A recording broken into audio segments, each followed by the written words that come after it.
Good morning बच्चों, आप लोगों का क्लास जेम्स में स्वागत है। आज हम क्वेश्चन एक और नया लेकर आए हैं आपके लिए। क्वेश्चन नंबर 10 ट्रिग्नोमेट्री का। चलिए, क्या कहता है, two poles of equal heights. ठीक है, दो पोल हैं, इक्वल हाइट्स के हैं, are standing opposite each other. ठीक है, तो हमने दो पोल्स बना दिए, दोनों जो है ग्राउंड पे आ गया। ठीक है, ऐसे स्टैंड कर रहा है, खड़ा है। यहाँ बन गया आपका 90 डिग्री और यहाँ पे बन गया 90 डिग्री एंगल। ठीक है, which is 80 metre wide. Road जो है 80 मीटर वाइड है। तो ये जो आपका ये जो है, ये रोड के अपोजिट साइड है और ये 80 मीटर वाइड है। तो वाइड बना दिया हमने। From a point between them on the road, हमने एक पॉइंट माना। From a point between them on the road the angles of elevation of the top of the poles are 60 and 30 degree. तो यहाँ से जो एंगल ऑफ एलिवेशन बन रहा है, मतलब ऑब्जर्वर यहाँ है और यहाँ की ओर देख रहा है। ठीक है, इसी टाइप से यहाँ पे भी देख रहा है। तो एंगल ऑफ जो एलिवेशन बन रहा है वो कितना है, 60 डिग्री एंड 30 डिग्री। तो जो एंगल बड़ा दिख रहा हो उसको आप 60 बना लीजिए और जो छोटा दिख रहा हो उसको 30 बना लीजिए। ठीक है, find the height of the poles. अच्छा, ये जो पोल्स हैं ये इक्वल है, पहले दिया हुआ है, तो आप किसी भी पोल का आप फाइंड कर लीजिएगा हाइट, तो आपको जो है दोनों का मिल जाएगा। And the distance of the point from the poles, इस पॉइंट से यहाँ तक का डिस्टेंस और इस पॉइंट से यहाँ तक का डिस्टेंस आपको फाइंड करना है। तीन चीज़ें फाइंड करनी है। पहला तो पोल हो गया, फिर यहाँ से यहाँ डिस्टेंस, यहाँ से यहाँ डिस्टेंस, ये आपको फाइंड करना है। चलिए इसको आप नेमिंग कर लीजिएगा, ABCDE नेमिंग कर लिए। अब जो है ये हो गया हमारा एक नंबर का कंप्लीट हो गया। एक नंबर का टास्क जो है कंप्लीट हो गया हमारे फिगर के साथ।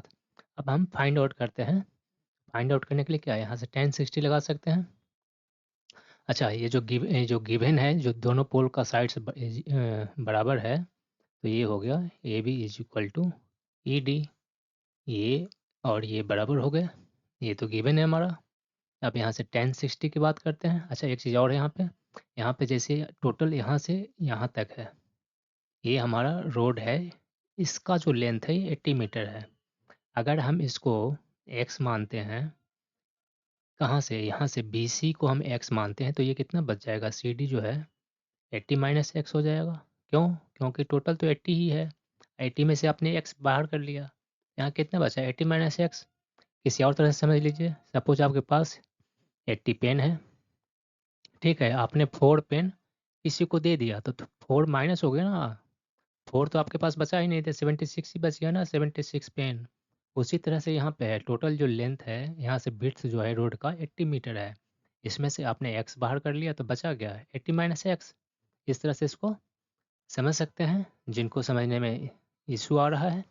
ठीक है, अब आगे बढ़ते हैं। आगे क्या कहता है, अब यहाँ से हम 10 सेक्शन निकाल सकते हैं, परपेंडिकुलर बाई बेस। तो यहाँ हो गया 10 60 इजकल टू परपेंडिकुलर हो गया आपका ED और बाई बेस कितना हो गया 80 माइनस एक्स। ठीक है, अब यहाँ पे 10 60 का वैल्यू क्या होता है, √3। तो लिख सकते हैं √3 is equal to ED by 80 minus x. इसको हम इधर मल्टीप्लाई करेंगे तो ED का वैल्यू आ जाएगा। तो हम ED का वैल्यू यहाँ से ले आते हैं, √3 इंटू 80 माइनस एक्स। ये हमारा बन गया इक्वेशन कुछ 1। ठीक है, यहाँ से हमारा ED का वैल्यू आ गया। अच्छा, अब इसकी बात करते हैं, यहाँ से क्या हो जाएगा, यहाँ से 10 30 हो गया, 10 30 is equal to perpendicular by base. यहाँ बेस हो गया, इसका एक्स हो गया। तो अगर हम 10 30 की बात करते हैं, 10 30 नीचे लिखने में इशू आता है, इसलिए हम जो है क्या हो गया, ठीक है, तो नीचे लिखने में इशू आता है, तो इसको हम यहाँ से जो काम का नहीं है, हमने तो ये इक्वेशन लेके आ गया, वो उसको हम हटा लेते हैं। ठीक है, और जो है आगे हम दूसरा कैलकुलेशन करते हैं tan 30 का। tan 30 में क्या हो जाएगा? tan 30 की अगर बात करते हैं, इस एंगल की बात करते हैं, ये इस थीटा की बात करते हैं, तो क्या हो जाएगा? tan 30 इक्वल टू परपेंडिकुलर तो ए बी हो गया। ए बी इक्वल टू क्या है? ई डी है। ई डी इक्वल टू क्या है? ये वैल्यू है, तो हम डायरेक्ट लिख देते हैं। ठीक है, आप लोग अपना एग्जाम के बेहोश से लिखिएगा। बाई क्या हो जाएगा? यहाँ इसका वैल्यू क्या है? बेस इसका एक्स है, यहाँ एक्स हो गया। ठीक है, अब यहाँ पे क्या बचा? tan 30 का वैल्यू 1/√3 इज इक्वल टू क्या हो जाएगा? √3 into 80 minus x divide by x हो गया। ठीक है, कोई दिक्कत नहीं है। अब यहाँ से खाली एक्स एक्स बच गया, तो हम यहाँ से फाइंड आउट नहीं कर सकते हैं। चलिए दिखा देते हैं पूरा करके कैसे करना है। इसकी ज़रूरत नहीं है, मैं हटा देता हूँ इसको और बाकी की देखते हैं। अब ये क्या बोल रहा है? ये हो गया, तो यहाँ से एक्स क्रॉस मल्टीप्लिकेशन करेंगे, एक्स यहाँ आ जाएगा और ये यहाँ आ जाएगा, तो क्या बन जाएगा? 1 इंटू एक्स, एक्स हो जाएगा। एक्स इजकल टू क्या होगा? √3 इंटू √3 क्या हो जाएगा? 3 3 इंटू 80 माइनस एक्स, यहाँ से क्या हो जाएगा? एक्स इज इक्वल टू क्या हो जाएगा? 80 इंटू 3 240 हो जाएगा, माइनस 3 इंटू एक्स 3x। इस एक्स इसको हम इज इक्वल टू इस साइड लेके आएंगे, प्लस में आ जाएगा, ये बन जाएगा x प्लस 3x यानी कि 4x। 4x is equal to क्या बन जाएगा? 240। ठीक है, 4 से कैंसिल हो जाएगा कितने टाइम्स? 60 टाइम्स। x की वैल्यू कितनी आ गई?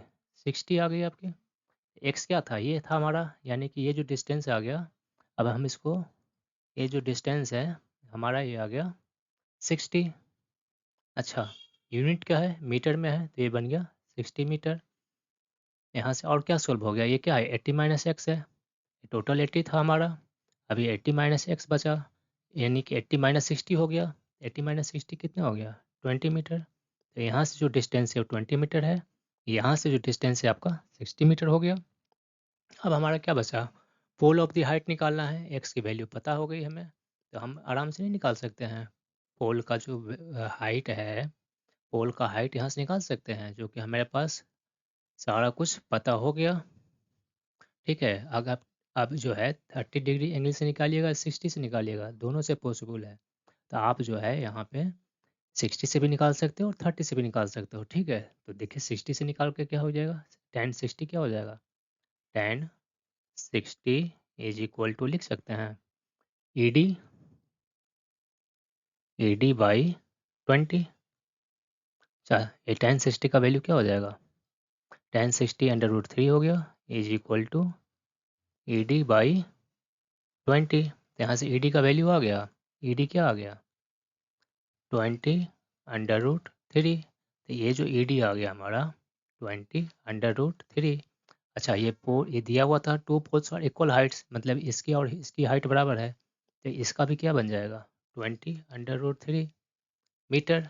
ये भी बन गया और ये भी आ गया हमारा, ये निकल गया pole of the height. Clear हो गया? ठीक है, तो यहाँ से तो हम tan 60 से निकालें।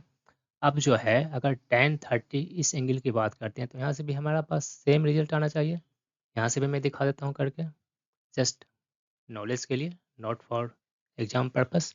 तो यहाँ पे क्या हो जाएगा? tan 30 क्या हो गया? tan 30 यहाँ ये तो अननोन है अभी तक के लिए, तो चलो हम इसको ए बी ही रखते हैं।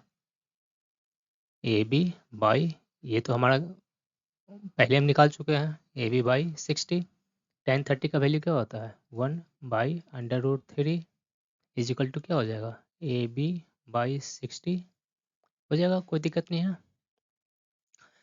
अब जो A B is equal to क्या आ जाएगा? ये 60 इधर आ जाएगा, तो 60/√3 हो जाएगा। A B is equal to 60/√3। ठीक है, इसको हम लिख सकते हैं, इसको हम मल्टीप्लाई कर सकते हैं √3/√3 से, कोई दिक्कत नहीं है। ये √3 और √3 जब मल्टीप्लाई होगा तो क्या बन जाएगा? 3, और 3 से इसको डिवाइड कीजिएगा तो क्या बन जाएगा? 20।